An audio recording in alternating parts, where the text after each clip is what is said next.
लड़का लड़कों के पास बैठा हुआ है, दुल्हन इंतज़ार कर रही है। कमरे में गया, रात हो गई और सुबह जब सबने जगाना चाहा तो दोनों की डेड बॉडी में। अस्सलाम वालेकुम, कैसे हैं आप लोग। मैं हूं आपके साथ अदनान और आज सियालकोट के इलाके से एक कहानी आपसे शेयर करने जा रहा हूं।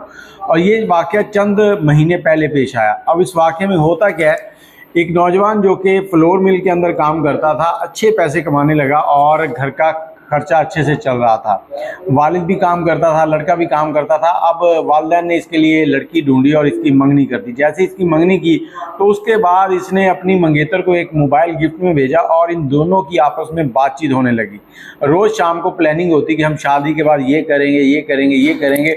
दोनों मिडिल क्लास से, इतनी ज़्यादा आसाइशें नहीं थी, नॉर्मल ज़िंदगी गुजर रही है। लेकिन इस लड़के ने लड़की से कहा कि तुम शादी के ऊपर क्या चाहती हो, मैं नया कमरा बनवा रहा हूँ, हमारा कमरा कैसा होगा। इन दोनों ने मिलकर प्लान किया। लड़की ने बताया कि कमरे में एसी लगा हो, गीज़र लगा हो, अटैच बाथरूम हो, ये हो, वो हो। सारी चीज़ें इन दोनों ने डिस्कस की और उसके बाद लड़के ने इस पे अमल शुरू कर दिया। लड़के ने क्या किया, लड़के ने कमरा बनवाया और उसके बाद फैक्ट्री से तनख्वाह लेना बंद कर दी। 8 महीने तक उसने तनख्वाह नहीं ली और 8 महीने के बाद शादी नज़दीक थी तो उसने जो सुपरवाइज़र था उससे कहा कि आप मुझे ऐसे करें, 8 महीने की तनख्वाह मेरी दे दें और मालिक से रिक्वेस्ट करें कि मुझे 5 महीने की तनख्वाह एडवांस दे दें, बाद में मैं वो कटवाता रहूँगा। तो ऐसा ही हुआ, इसको 13 महीने की तनख्वाह मिली और ये तनख्वाह लेकर घर की तरफ रवाना हो गया। शादी के लिए इसके दिन जो थे वो रखे जा चुके थे। घर आने के बाद इसने एसी ख़रीदा, एक दीवार पे वॉलपेपर लगवाया, बाकी डेकोरेशन करवाई। ये कह लें कि एक पूरा दुल्हे वाला कमरा VIP किस्म का इसने बनवा दिया।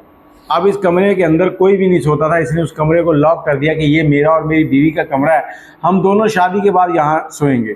अब वो दिन आ गए जब इन दोनों की शादी थी, मेहंदी हुई, माइयों लगा। उसके बाद बारात का टाइम आया तो बारात लेकर जब दूल्हे वाले गए, वहाँ पर बारात बैठी है, बारात ने खाना खाया, निकाह हुआ। निकाह के बाद सब के सब हंसी खुशी वापस आ गए।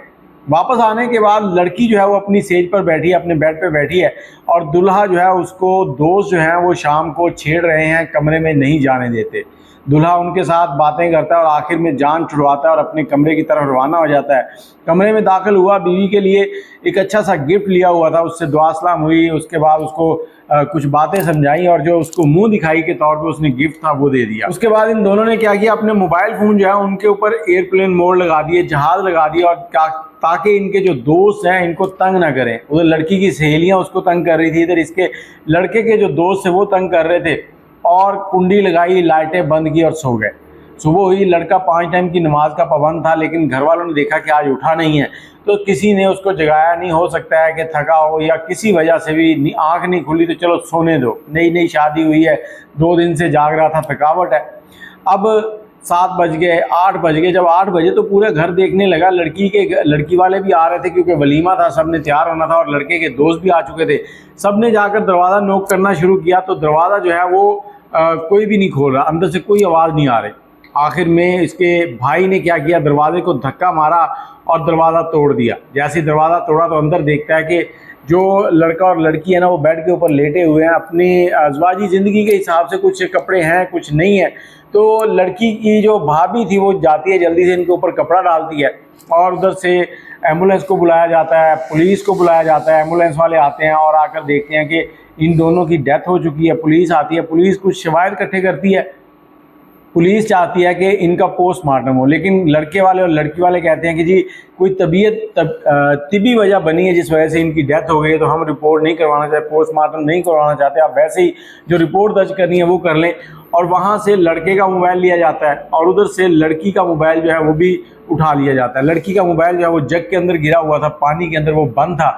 और उसके बाद पुलिस चली जाती है, इन दोनों की तदफीन हो जाती है, जनाजा होता है। जनाजे के बाद दोनों घर मातम में हैं। जिस घर के अंदर वलीमा था, शादियाने बज रहे थे, वहाँ पे मातम हो रहा है, लोग अफसोस करने आ रहे हैं, माँ बाप बड़े परेशान हैं। पुलिस दोनों मोबाइल लेगी। लड़के के मोबाइल से तो कोई ऐसा डाटा नहीं मिला, लेकिन लड़की का मोबाइल जब ऑन करना शुरू किया, पुलिस ने उसको रिकवर किया। जैसे ही मोबाइल ऑन हुआ, उस पर इंटरनेट की सहूलत लगी है तो लड़की के मोबाइल से एक मैसेज लड़की की माँ को चला जाता है कि अम्मी हमें बचा लो। बस इतना छोटा सा एक मैसेज था और वो मैसेज सुनने के बाद लड़की की वालदा जो है वो पुलिस स्टेशन पहुंची। जैसे ही पुलिस स्टेशन पहुंची है, उन्होंने वो उसकी कब्र कुशाई की जो इस्तदा है वो की और मोबाइल जो था वो लैब में गया हुआ था। पुलिस ने कहा जी अगर कब्र कुशाई होगी तो फिर पोस्टमार्टम भी होगा, तो उन्होंने कहा जी ठीक है कोई मसला नहीं है, पोस्टमार्टम करें। अब कब्र कुशाई हुई, उसके बाद पोस्टमार्टम हुआ। कब्रें भी दोनों की इकट्ठे बनाई गई थी, एक लड़की की कब्र एक लड़के की कब्र बिल्कुल साथ साथ। अब पोस्टमार्टम की जो रिपोर्ट आई है उसमें बड़े अजीब सी बात लिखी हुई थी। अब उसके अंदर जो लिखा गया था वो ये था कि इन दोनों की मौत जो है वो दम घुटने की वजह से हुई है। अब इनके कमरे में जो नया एसी लगा हुआ था वो एसी जो था उसमें R22 गैस थी, और ये गैस अक्सर लीक हो जाती है।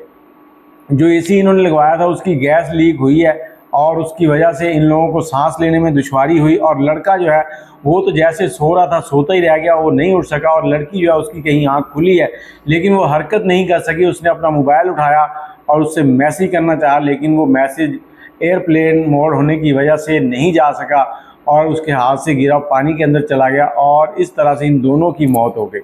अब ये एक छोटा सा वाक़या है जो आपके साथ शेयर किया है कि किस तरह से एक शादी वाला घर मातम में बदल गया। आप अपने कमरे के अंदर एसी लगवाते हैं तो फिर भी कोई ना कोई ऐसी जगह रखें जहाँ से थोड़ी बहुत ऑक्सीजन आती रहे। अगर आप अपने कमरे में हीटर लगाते हैं तब भी आप ऑक्सीजन का बंदोबस्त ज़रूर रखें।